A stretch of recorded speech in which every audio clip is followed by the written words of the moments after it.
Hola, ¿qué tal amigos? Mi nombre es Jorge Luna. Bienvenidos a su pequeño y humilde canal llamados a la santidad. Estamos muy contentos. Nuestro amigo Gaspar Cardiel se encuentra con nosotros. Como sabrán, aquí en el canal él tiene una lista de reproducción ya con varios videos muy importantes y con varios temas. Y el día de hoy no es la excepción. ¿Cómo estás, Gaspar? El tema de llamados a la santidad y los sacramentos, ¿estás de acuerdo? Muy bien. Bueno, primeramente que nada, un saludo a todos, ¿verdad? Todos los hermanos en Cristo que nos vayan a ver en un futuro. Que Dios los bendiga y les dé unidad en su familia, que es lo que tanto necesitamos ahora, una unidad llena de amor. ¿Cómo puedo yo alcanzar la santidad? ¿Es necesaria? ¿Es importante? Y sobre todo, ¿cómo la mantengo, verdad? ¿Cómo me puedo profundizar en esa vida de santidad?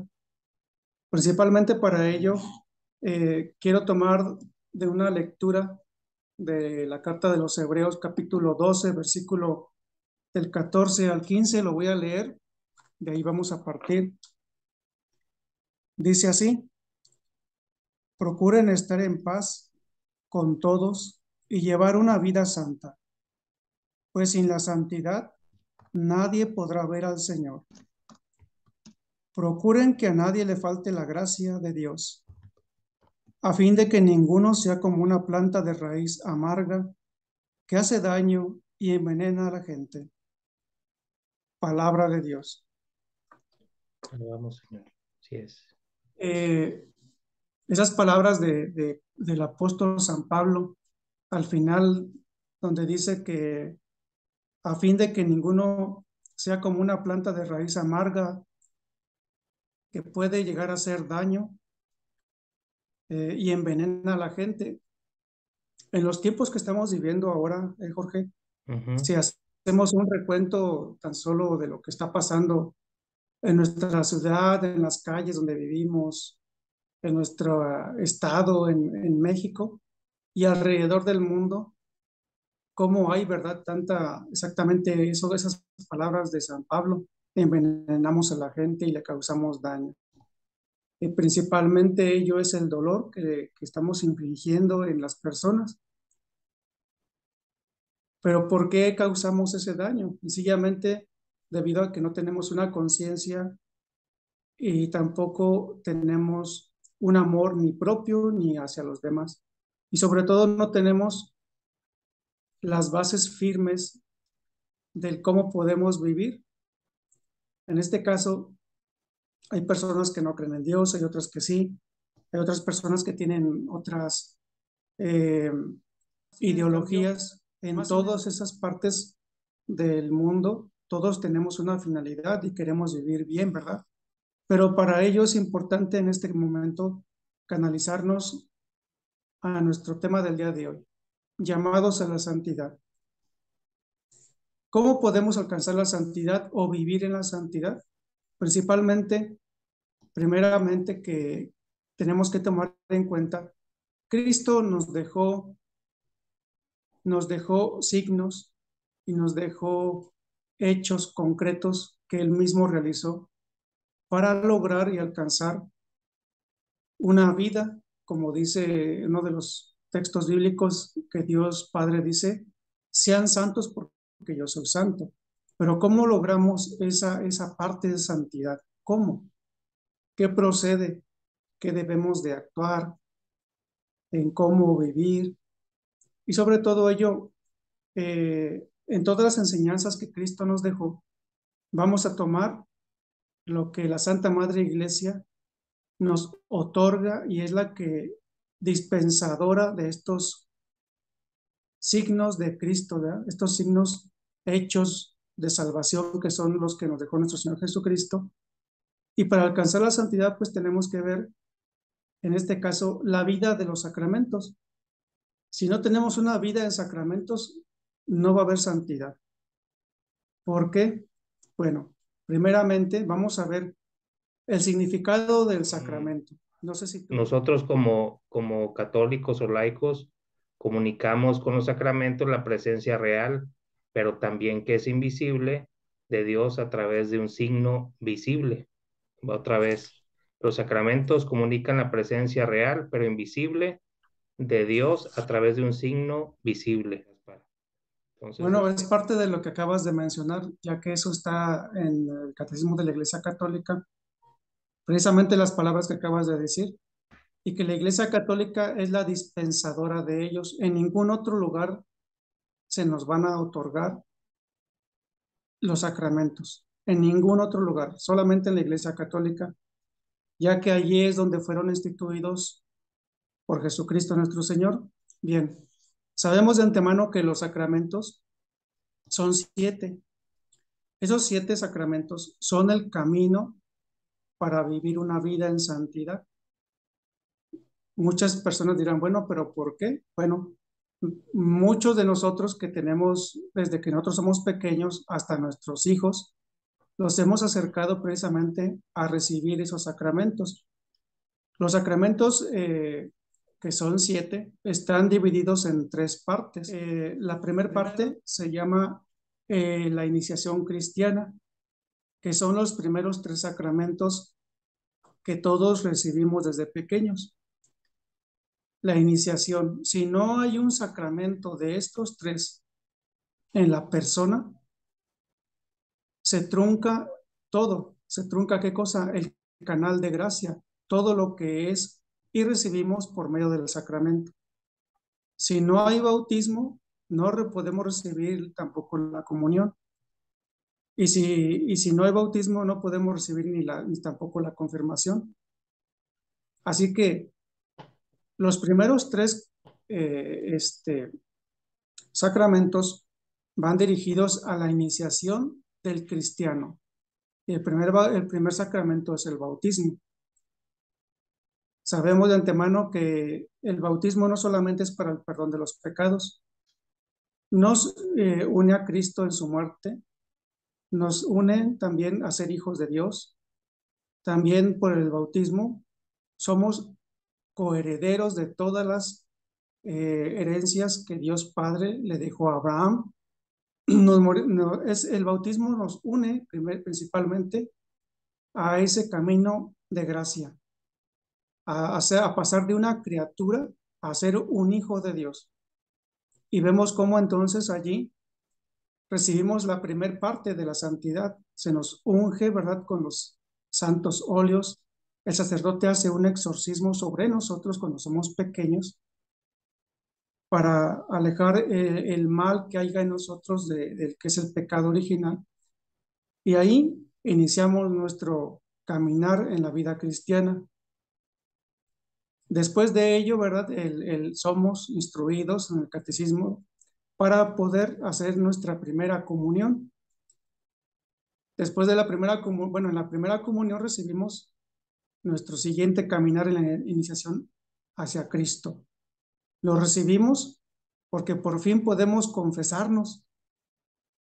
Somos preparados para poder primero confesarnos, recibir la Eucaristía, nuestra primera comunión. Y así entonces nos llenamos de la gracia santificante del cuerpo y de la sangre de Cristo. Después de ello viene la confirmación, ¿verdad? Que confirma, se nos sella, se nos unge para confirmar nuestra fe y nuestra vida cristiana que estamos recibiendo y aceptando a Jesucristo. Que en este caso, en uno de los textos bíblicos se refleja la confirmación, que es cuando Jesús es presentado al templo, ya siendo un niño, ¿verdad? Ya de edad avanzada. Y es cuando vemos las primeras 3 partes de la iniciación cristiana. Así que todo católico creyente tiene que tener esos 3 sacramentos para la iniciación. eh, ¿quién lo puede administrar? Que puede ser un obispo, un sacerdote o un diácono, ¿verdad?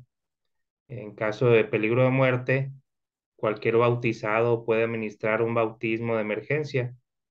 Y pues el Sí. bautismo está dirigido, como ya sabes, tanto a niños como a adultos, ¿verdad? En caso de no tener un entorno de fe, todos estamos llamados a la santidad. Ahora avanzando, ya vimos los tres primeros sacramentos, que es la iniciación cristiana. Viene un segundo grupo. El segundo grupo está dividido se le llama, dentro de la iglesia se le llama el de curación. Si hiciéramos un poco de memoria de textos bíblicos donde Cristo a muchos enfermos les perdonaba los pecados antes de sanarlos, principalmente dentro de este pequeño grupo de los sacramentos de curación está la reconciliación, o en este caso, la confesión. ¿Por qué de curación? Bueno, Jorge, creo que la mayoría de los católicos que practicamos la vida en Cristo, vamos a misa y que hemos sido evangelizados, es algo muy importante en lo importante que es tener la vida en sacramentos, porque si no, no hay otra forma de vivir en santidad. Lo que decía Hebreos, que a nadie le falte la santidad, que a nadie le falte la gracia. ¿Qué pasa si tienes los primeros tres sacramentos y duras años sin volver a comulgar? Ahí tu gracia, tu canal de gracia se fracturó, tu unión con Dios se fracturó. Y para ello tienes que confesarte o buscar la reconciliación. Y ese es un sacramento de sanación. Hay muchas personas que sufrimos por diferentes causas. Hay personas que tienen un profundo dolor en su corazón por la pérdida de un ser amado, una enfermedad. Puede ser que está siendo maltratado, ha recibido un maltrato físico, psicológico, emocional. Y en su corazón también hay muchos momentos donde él o ella causó daño a alguien. Y eso está en tu corazón y en tu mente, en tus recuerdos. Y la única forma de que la persona pueda sanar, o mejor dicho, cortar con ese dolor, es la confesión, es la reconciliación. Es reconciliarte primeramente con Dios, ya que lastimaste a Dios por ofender a alguien, a un hermano, hermana, no solamente de sangre, como Cristo lo dijo, ama a tu prójimo como a ti mismo, ¿verdad? La reconciliación es sanar tu interior, tu corazón, porque hasta el saber que he lastimado mucho a alguien, mi autoestima baja. Hay personas que viven en una profunda tristeza, desolación, soledad, pueden caer en una amargura, en un estrés, en depresión. Hay personas que pierden un hijo de una manera trágica, que amaban mucho a su hijo y terminan con un dolor muy grande en su corazón y hasta se alejan de Dios, viven en una completa amargura. Pero ¿cómo podemos nosotros librarnos de ello? La mejor forma, como me dijo un sacerdote que en paz descanse, ya falleció, era un exorcista, me dijo, la mejor forma de sanar a una persona es teniendo una confesión muy profunda, lo más profunda. Y él cuando confesaba a una persona le decía, te doy una semana para que hagas un acto de conciencia, escribe todas tus faltas y en la semana que viene aquí te veo y me vas ahora tú a declarar todas tus faltas para que todo tu corazón descargue lo que tienes que descargar. Olvidar, dejar, abandonar, renunciar al dolor, a la amargura, al odio, a, a todo eso que te aleja de amar y de perdonar a una persona. Así que por eso se le llama el sacramento de la curación. Cristo se lo dijo al paralítico, antes de que lo sanara, le dijo, tus pecados son perdonados. Y después le dijo, toma tu camilla, levántala y vete. Pero primero él miró el corazón del pecador, donde necesitaba tener esa paz primero, ¿no? Vemos que entonces la reconciliación es importante. Y el Confesión segundo o reconciliación, como bien dices, es una bendita oportunidad que tenemos para acercarnos, eh, pues de nuevo a Dios, ¿verdad? Que esa es nuestra verdadera felicidad. Y la confesión, muchos lo ven como un acto, un sacramento de tristeza. Y no, lo correcto es verlo de alegría, porque es el sacramento del hijo arrepentido que vuelve a los brazos de su padre. Entonces, no es un sacramento final de nuestras vidas, sino que nos da la oportunidad de empezar una nueva vida muy cerquita de Dios, ¿verdad? Um, Además de que tú declaras toda esa culpa que te está ahogando, ayuda a que tengas paz al final. Correcto. Y sobre todo que te hace conciencia de que también tú confiesas tus faltas, buscas reconciliarte con Dios, buscas reconciliarte contigo, pero también no dejes de ver que tienes que reconciliarte con el que lastimaste. Y eso es lo más difícil para muchos. Declaramos nuestra falta, pero no remediamos, no recomponemos, no hacemos esa reparación que debemos.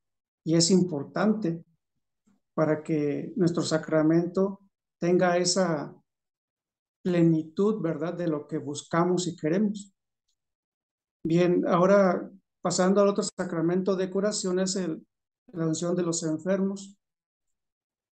Muchas personas, bueno, algunos, yo he sido testigo de ello, que cuando el sacerdote va y darle la unción a los enfermos o al enfermo, hay que quitarnos ese mito de aquí, de que muchos decimos, es que ya fui a solicitar los sacramentos de la unción del enfermo porque ya se va a morir. Y no es la dirección que debemos de ver con ese sacramento. En la iglesia se nos ha enseñado que el sacramento de la unción de los enfermos lo puedes ir hasta tú también solicitar. No requiere o no es necesario que tú estés en el lecho de cama o en un hospital o estés completamente en una enfermedad terminal.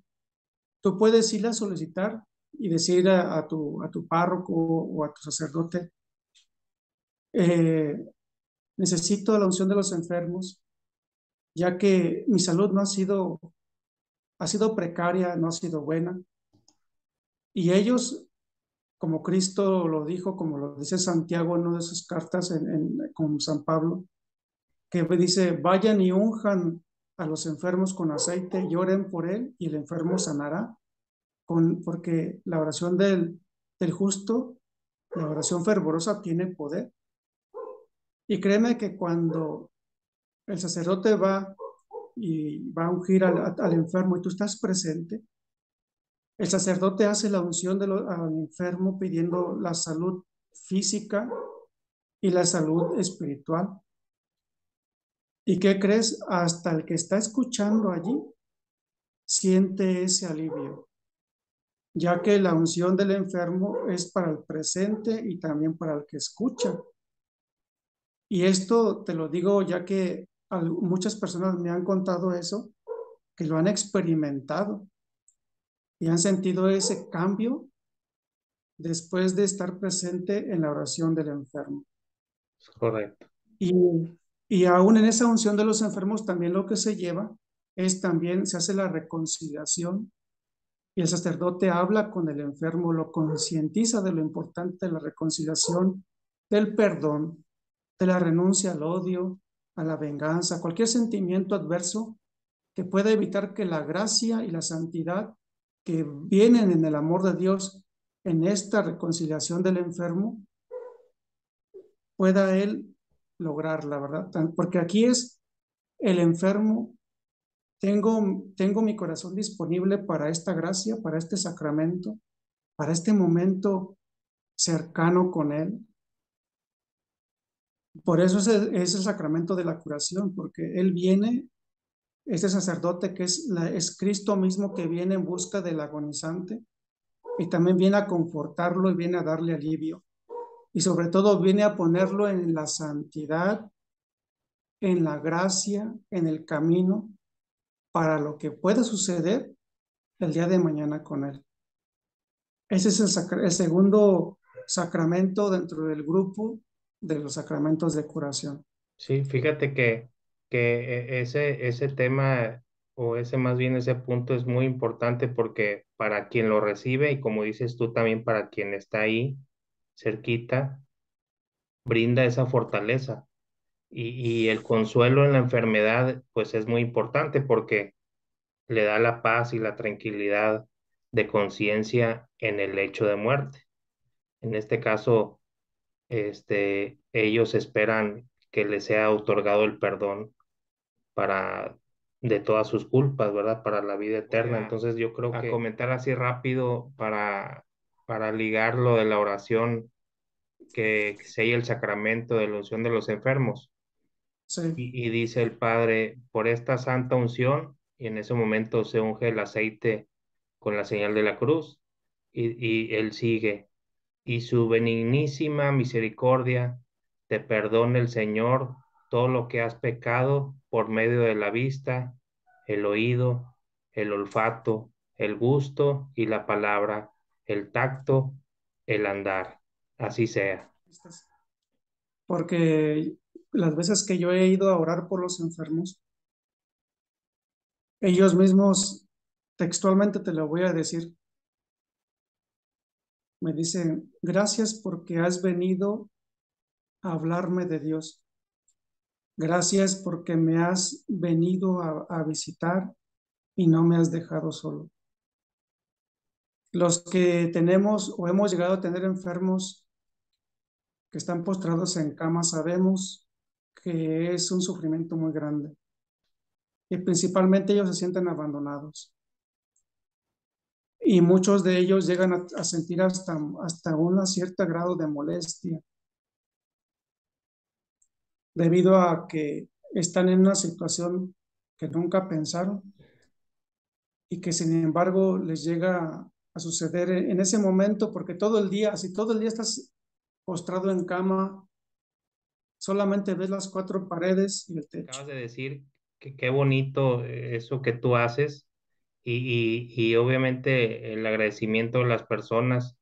En la carta de Santiago nos instruye sobre asistir a los enfermos para llevar santidad física y espiritual y es lo que tú haces y para gloria de Dios, ¿verdad? Que son signos de la gracia divina.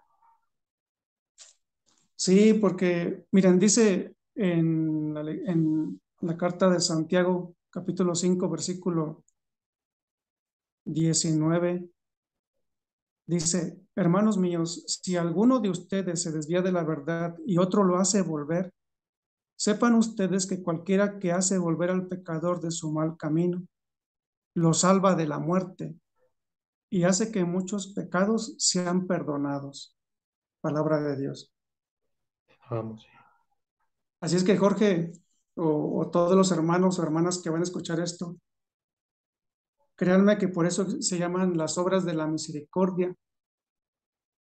Acuérdense que hay obras de misericordia, carnales y espirituales. Estas obras que tú haces de ir y visitar a los enfermos, haces eso que dice la carta de Santiago. Y tu visita y el hablar con él le vas a hacer ayudar que su corazón mitigue todo ese dolor que hay en él. Sí, vamos con el último grupo de los sacramentos que se llama, se les conoce como sacramentos del servicio de la comunidad. Entre ellos vamos a ver el sacramento del matrimonio. Para ello, bueno, de antemano sabemos que en la Iglesia Católica se practica, ¿verdad? Lo tenemos establecido que toda esta unión es importante ya que nuestro Señor Jesucristo nos dice que debemos de vivir en santo matrimonio. Para ello voy a dejar la lectura de Hebreos capítulo 13, versículo 4. Dice que todos respeten el matrimonio y mantengan la pureza de sus relaciones matrimoniales.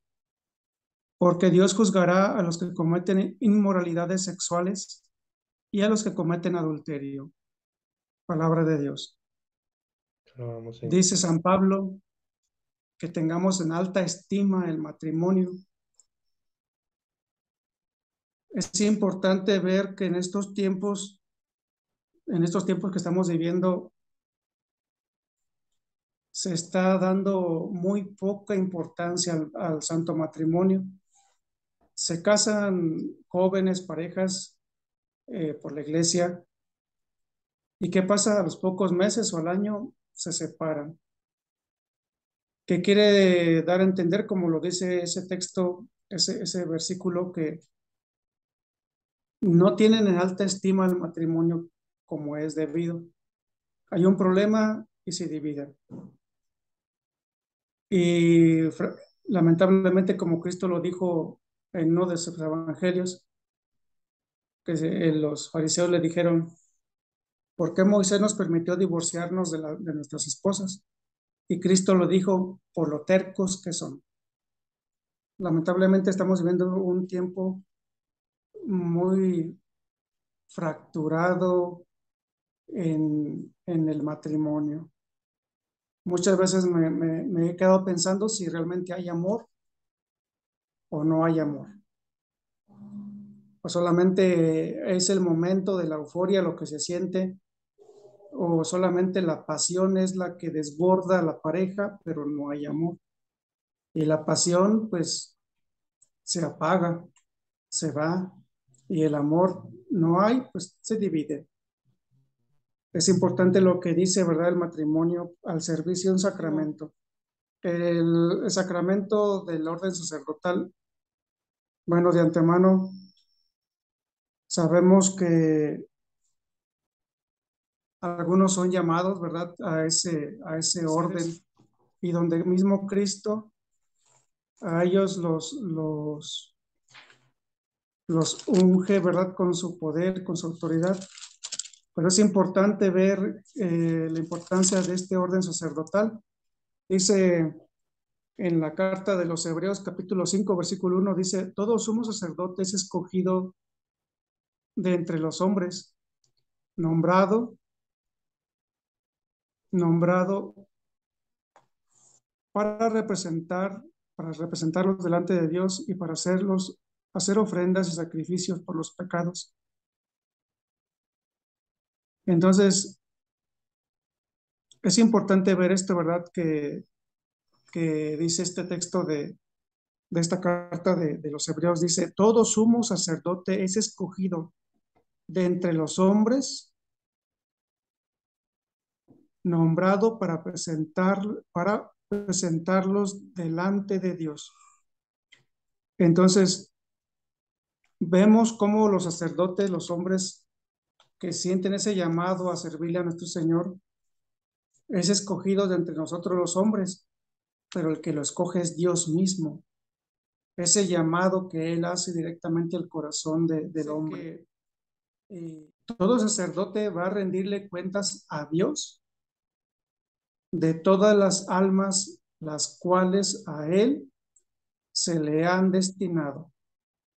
¿Cuáles almas? De todos los hombres, de todas las mujeres, de todos los niños.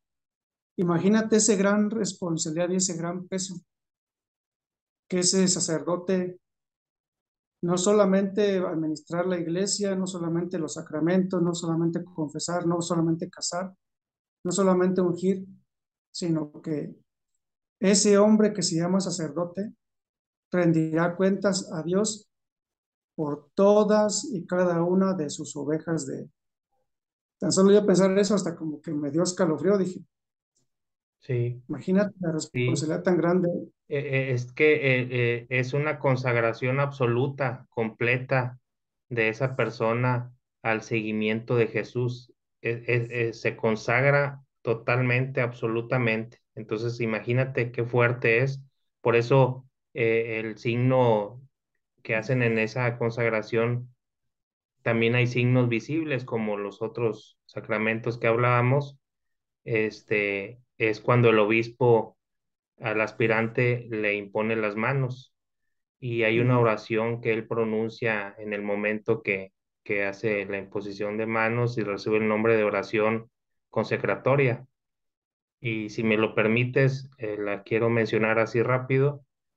Dice el obispo: te pedimos, Padre Todopoderoso, esto es mientras él está haciendo la imposición de las manos.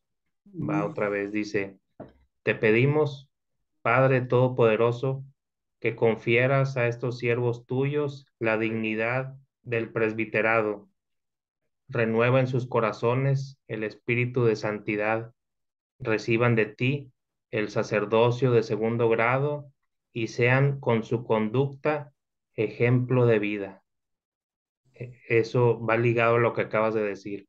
Y sean con su conducta ejemplo de Exacto. vida. Pues Y el tema es llamados a la santidad o el camino de la santidad. No lo podemos alcanzar si no practicamos los signos, los hechos de salvación que Cristo el Señor nos dejó y que Él mismo instituyó. El bautismo nos da, nos saca del ser una criatura a ser hijo de Dios. La penitencia, en este caso la reconciliación, ya lo hablamos, nos ayuda a mantener una gracia. Lo vimos en el otro texto de los Hebreos, que sin esa gracia, dice, tú te vas a volver como una raíz, una planta de una raíz amarga, si no hay gracia en ti, si no hay esa limpieza de corazón. Y hay personas que son así, llenas de amargura, de rencor, y así andan por todos y con todos, te maltratan, a cual más se encuentran, son personas que tienen discordia, hacen discordia en las personas, no hay felicidad.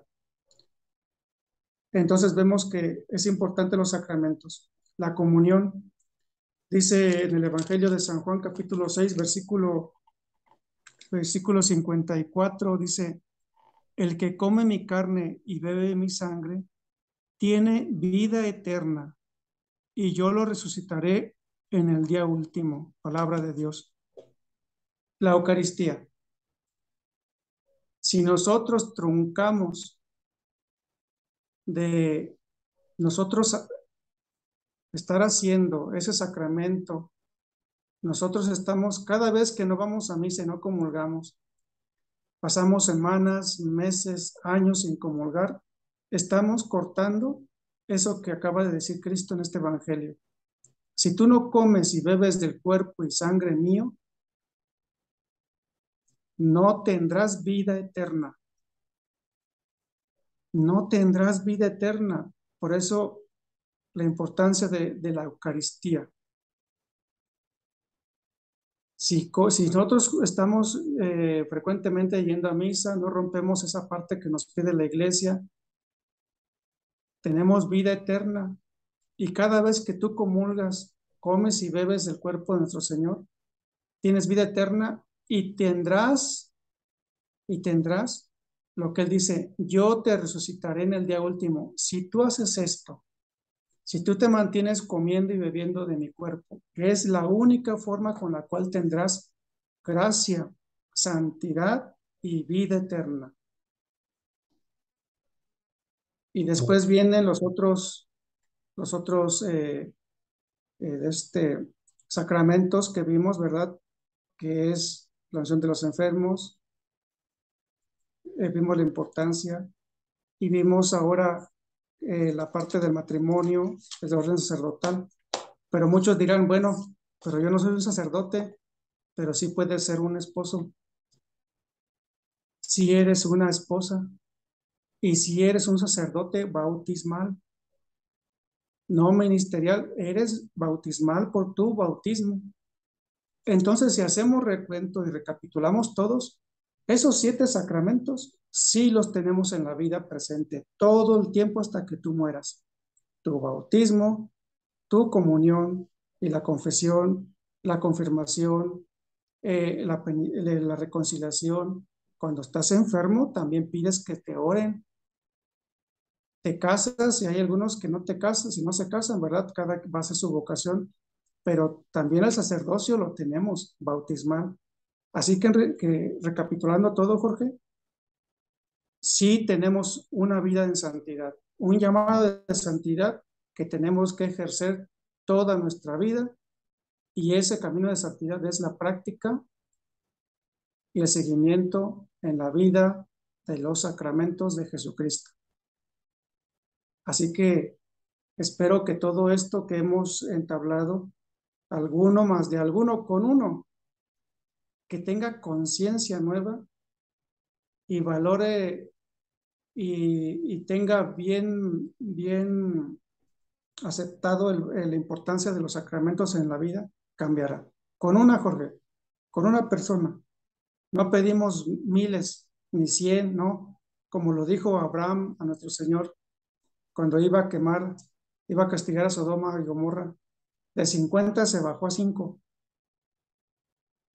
Y de esos 5, todavía dijo, por esos 5 no la quemaré. Así mismo, Jorge, que estas evangelizaciones, estos videos, no sé a cuántos pueda cambiar, pero con uno que vuelva a enderezar su vida y que la cambie, ahí se cumple lo que Abraham le pidió a nuestro Señor. Con uno, Señor. Ya no con 5, con uno, pero que realmente vean que nuestra vida sí está llamados, sí estamos llamados a un camino de santidad. Y ese camino de santidad se llama practicar los sacramentos. Claro que sí. Pues, Este canal es para eso y es para la gloria de Dios. Y dicen, ¿por qué estoy yo llamado a la santidad? ¿Por qué yo, si yo soy un joven que va a la prepa o a la facultad o cualquier persona dirá, pues eso no es para mí? Y citaste ahorita la Biblia donde dice, sean santos porque yo soy santo. Entonces, dicen los jóvenes, en este caso mis hijos, me han preguntado, pero ¿por qué yo? O sea, por qué quieres que yo sea santo? ¿O por qué Dios quiere que yo sea santo?